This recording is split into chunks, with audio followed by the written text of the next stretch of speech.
Hey guys! So here we are heading west, currently out of, we're currently in Iowa, a little windy Iowa. We are decently low, well, we're heavy. It's currently 76,000, but I got no skirts in the trailer, so it pushed me a little bit. Just getting up underneath the trailer and coming off these hills, which, alright, whatever. It's also to help the wind swirling around a bit, so it comes from one direction, and then I get used to countering it that way, and then it'll come back and push me from the other way. And then when your truck needs an alignment, but you haven't been able to get to the shop yet, it's just... I just gotta work a little harder to counter it back to the right. But we're gonna be running through some weather up in Nebraska, Colorado, Wyoming, because we're up on 80 right now. But hey, I've noticed the channel's been growing. Oh, hi, cat. As it jumps up on my lap. He just, every time I start talking to the camera, he's like, I must be noticed. Notice me. But the channel's been growing, and it's nice to see it. So hopefully we start getting some more people commenting. I'm starting to get a couple regulars going. But hey, we do got Discord. It's you can just join it by going to discord.gg/handies. So just type in discord.gg/my name, and you'll be able to join. But hey, let's actually get to a topic of this video before I start getting distracted and rambling on like I usually do. So this is gonna be really about my opinion of why a lot of the younger guys, I'm 29, but I mean my age, younger, aren't really getting into the field, and it also kind of goes hand in hand with what I think are the biggest problems in this industry. And while parking is up there, it is not my number 1 and 2. Parking is probably number 3. It's just not enough parking, especially if you're one of these. If you're like me, running nights, good luck getting anywhere to park between midnight and 5 a.m. Good fucking luck. You're not, unless sure, you can find parking on off ramps or middle dirt lots out in the desert somewhere. But I mean, you're not getting any real parking at a rest stop or a truck stop, especially on the main, heavily trafficked areas. Iowa up on I-35 heading south from, Waterloo and all that. Yeah, I could easily get, parking up there. There's rest stops.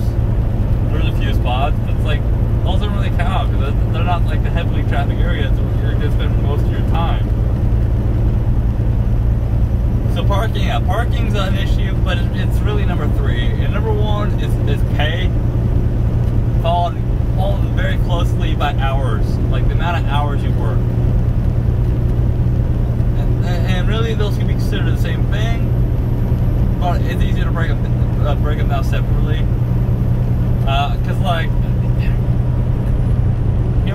30 years ago, the pay was pretty much the same as what you're going to be making now. I mean, the average it is. There's obviously always going to be people making more or less than you, but the average median, that means across the board, it was about 7K difference. You make about 7K more nowadays than you did back then, which is bullshit because the cost of living is way higher. And listen, that wind just pushing me. The cost of living is way higher nowadays than it was back then. $1 back. I remember even when I was growing up, because I said I'm only 29.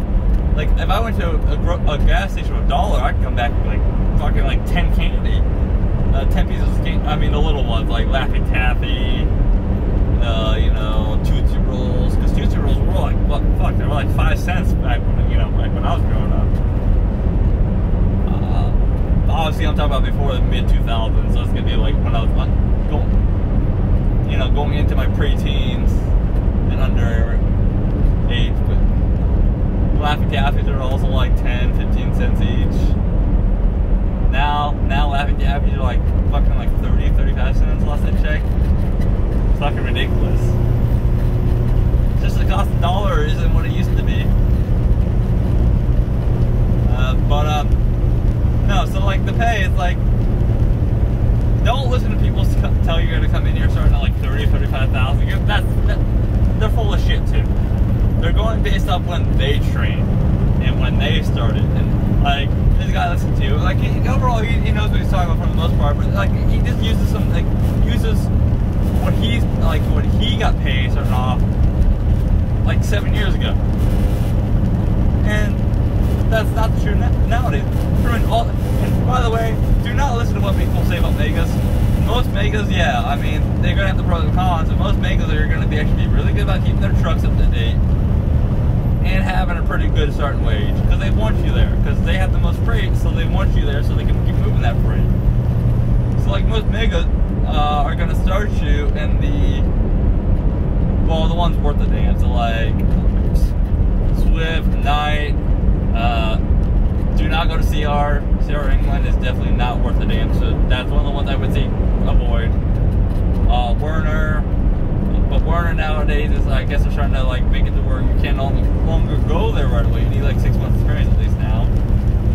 So, Prime, they're all gonna pretty much start you. And once you get solo, 40 cents plus. I mean, if you're doing 2,200 miles every week for a year, you're pretty much pushing 60 grand, because obviously you're gonna get some bonuses during that too. So like my first year when I was working at night, I was on pace to make like 63. That sounded about right. I mean, because I was getting like about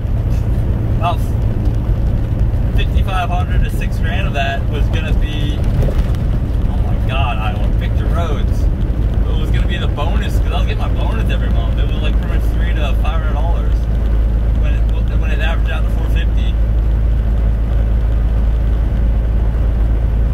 But no, I mean, like, it's really the pay. Like, honestly,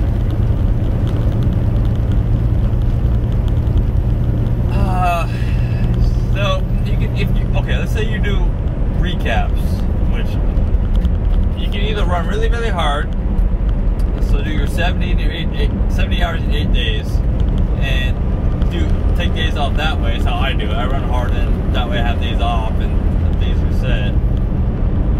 Because either way, it's going to balance itself out either way. Or you do pretty much run 8.5 hours every day, and you'll never have to reset, but you're never going to have time off unless you request it. But so you pretty much at the minimum, if you're running the recaps every day, do the 8 times, the 7. You're still looking at like mid-50s every week, and you don't get overtime. Truckers do not get overtime. And this guy's headlights are aimed up a little, like that one guy's headlight. You can see it in the mirror a little bit. Like the wide lens kind of distorts it, but he had the headlight pointed up at the fucking sky on his low beam, and it's like blasting me right in the face. But so really, I mean, 70 hours, working, let's say you're working 130 hours, let's compromise, 130 hours a month. Wait. Am I doing my math right? Why is he braking for it? Why is he in front of me and brake? Really? Why you fucking, I hate when they do this.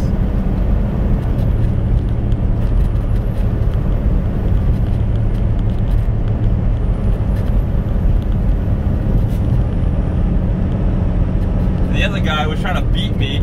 2 cars, okay? That one guy gets in front of me and then fucking brakes just to get on the off-ramp, which is fine.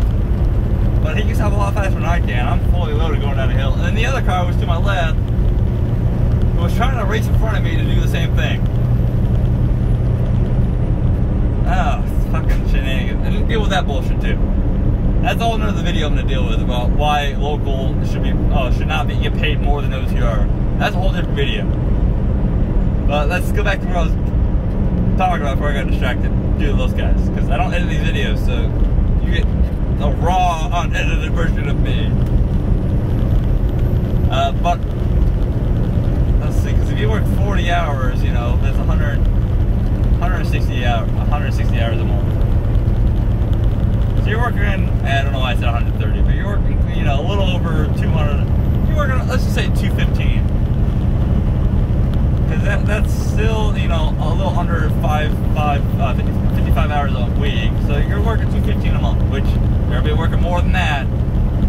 that out there, most likely you're gonna be fucking running your ass off. Well, let's say you were doing 215 hours, you know, a month, and you're only gonna pay 60 grand. That's not really. You're not really getting, you know, paid for what, you know, all the actual like work you're putting in. Because even if you're off duty and you're sleeping in a truck, stupid thing, you're still technically liable for a load. If you're under a load, you're still liable for your truck.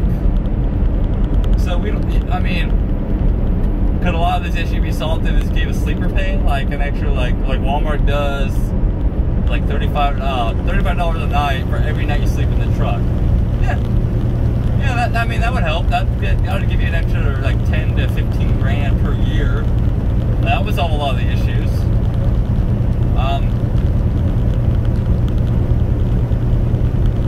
Part of it too is you're paid by the mile, so there's some days like you do a full 14 of on duty and you get paid like $80 because I mean that's just how some of these days go. Could salary be a better, you know, option? Yeah, probably. It's just your pay is also up in the air too, week by week. Because I mean, it will average itself out. But it's like this week, I'm only gonna have 1,700 miles. It's nothing JCT did. It was just the way my last week ended. I did one load all last week, but it was 3,000 miles. I mean, grossed out $3,700 last week. And you know, I still took home $1,500. I mean, all right. But then this week I get because I had deadhead 1,000 miles on the last week's load. Took all week, and then they had to reschedule it another day. So I mean, got late started this week by a day. It's already affected it, and then they didn't have any. I asked them to try to see if they had a 1,000-mile load, so I could squeeze in an extra, 1,000 miles, and get it up into the mid, 2,000s, up to 2,700, somewhere in that range. And then they gave me a fucking 4-day load. That's okay. Well, it's 1,900 miles. I mean, hey, I should easily break 3,700 miles next week. I should easily do 3,600. Easily. Because this load delivers Monday, and then I have to do a reset. So Wednesday, so 4 days. Well, 3.5 to 4 days. It's gonna be. It's just how the days. It's just how the weeks end, and the next week starts. And, but it averages out. I'm still making pretty decent money. Luckily, it seems I seem to start off each month really good, and then it kind of like those 2 weeks kind of end like at the worst times, and then they just domino effects. But all my bills are front loaded on the start of each month into the first 2 weeks, so usually has some more leniency about less money coming in. But pros and cons, but paying for everything, pros and cons. But other than sleeper pay, what else could they do? And salary. Salary would probably help. But I mean, honestly, the pay needs to be boosted up by about another 20,000 anyways to start coming in. Like, you should not be making 60 grand. God, that wind, dude, that wind is just screaming. You should not be making 60 grand in 70 hours. And no, hourly is not going to fix that. It's not. It's not going to fix that. Because they're only going to go by your drive time. They're not going to give you your full 14 hours of on-duty time, And besides, we still can't, OTR, only local can get overtime. OTR cannot get overtime. So, I mean, you're still going to be making roughly the same. So, I mean, the hourly's not it. Salary's probably, give you more consistent money. But even then, it still doesn't solve the overall issue of you should not be making 60 grand starting off. I mean, 60 grand isn't no chump change to scoff at. I mean, that's still, still 5 grand a month. But then you take almost a grand out of that away for taxes each this tax rate's gonna be a little different, you know, due to the circumstances. But it's like pretty much every $1,000 you make is, you know, you take away $250 or $200, $250, so you pretty much lose $1,000 till tax season, and then you know you see if you get any of your money back or whatever, because the government's borrowing it.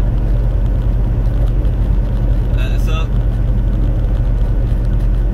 yeah, I mean, 70 hours. I think you should come into the field making $80,000, and then you should within within 2.5 years, 3 years, be making $100,000. Then it stalls out for a little bit. So you make $100,000 for about 5 years, and then it starts climbing again. Obviously, you're gonna have bonuses in here. Obviously, you're still gonna get your bonuses because companies are still gonna will pay you for taking care of their equipment, pay you for watching their fuel costs, everything. So you're still gonna probably get like another $5,000 to $7,000 in bonuses every year. So I mean, this is a pretty good chunk change. But it should top out about, you know, I'm also talking about company. Obviously, as company drivers, the owner has a whole different field. But then it's probably top out about 120, 130. You know, at the mid to end of the career. So like 10-year plus, you should be making, you know, 115 plus. Because this job, the only way you're gonna pull in the young guys, because the average age of a truck rider is 55. So the only way you're gonna pull new young guys, young guys like me, or even younger, is you gotta pay them for the amount of work they put into it.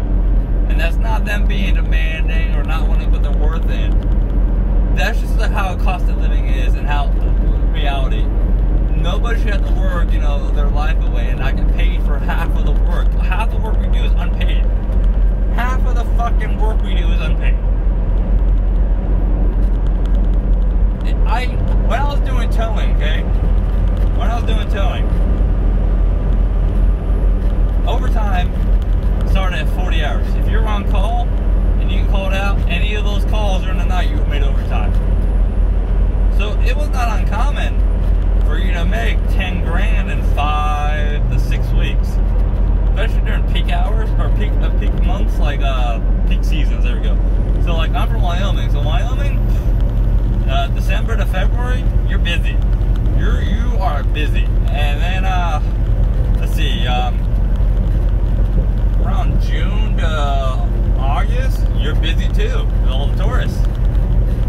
I remember a day where I was out 17 hours. If I remember the math on that day, that was almost $1,000 in one day that was made. Almost $1,000. And guess what? That was 60 to 70 hour weeks. So you see, I mean, to be fair, that was hourly. But see, other fields get paid for every single hour of work they put into the job. And the general rule is supposed to be, if you spend time with home, you're supposed to get paid more. It's a sacrifice type pay. You're like, hey, you're sacrificing being away for so long, here's extra pay. Thank you for doing it. It's the same issue why a lot of companies, you can't really hold on to nighttime workers. So they up the pay for nighttime, like Walmart pays almost $3 more for nighttime workers than they do during the daytime, because it's harder to hold on to the nighttime guys. There's a constant demand for, you know, guys to be out here on the road, but yet the pay isn't really worth it. There's like 5 companies that pay towards the $90 to $85 to $100,000 range, but well, one of those isn't really too picky, but they just want you to not have any preventables. Walmart's those fucking picky as hell, and then Walmart you go through like a fucking like a course, a crash course. Well, you're not a crash course, but it's like a fucking 2-week-long interview process. They have you go with like 3 different people, and each one puts you through a course to see if you actually can do, and if you can fuck up or not. So they're picky as hell, and Walmart, that's what I'm saying, Walmart gives you sleeper pay. Sleeper pay would solve a lot of the issues out here, because I mean, we're stuck in the truck, we don't get paid for it.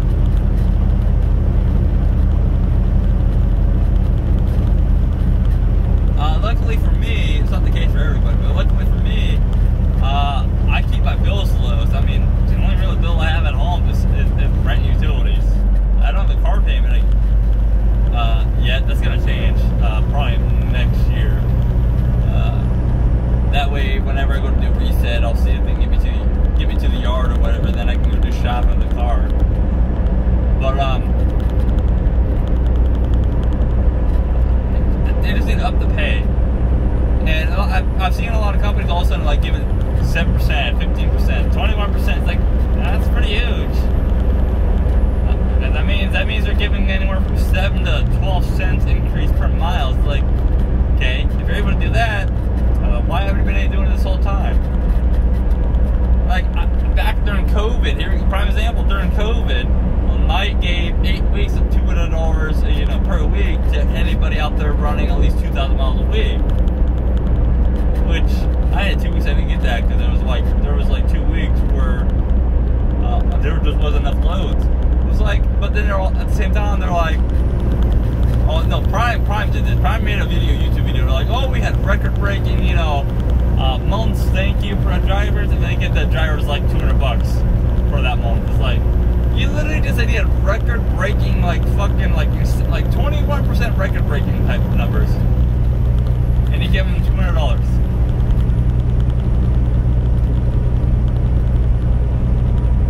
And these companies wonder why and this is pretty much a problem for every company. Like, I understand there's peaks and lows with the industry, but you gotta find a way to make you pay your driver for every single fucking minute they spend in the truck. So, pretty much, you're starting out here, you're going to pretty much be making less than $20 an hour. Think of that. Think about that. Working 70 hours a week, getting paid less than $20. Because, I mean, you're most likely only going to make about, from the low end, $800, which isn't going to be very often, it's going to be closer to $1,000 to $1,200 per week, is what you're going to be making. If you divide let's just say if you divide, 1,000 divided by 60, that's not very good. I can't fucking win, man. The wind keeps pushing me around. The very back of my trailer. It's getting up into those tandem areas with no skirt. And that's the buzzing thing, the vibration going through the door. But I mean, there you go, companies. This is literally how you solve a lot of the retention issues. Pay your fucking drivers. Pay them.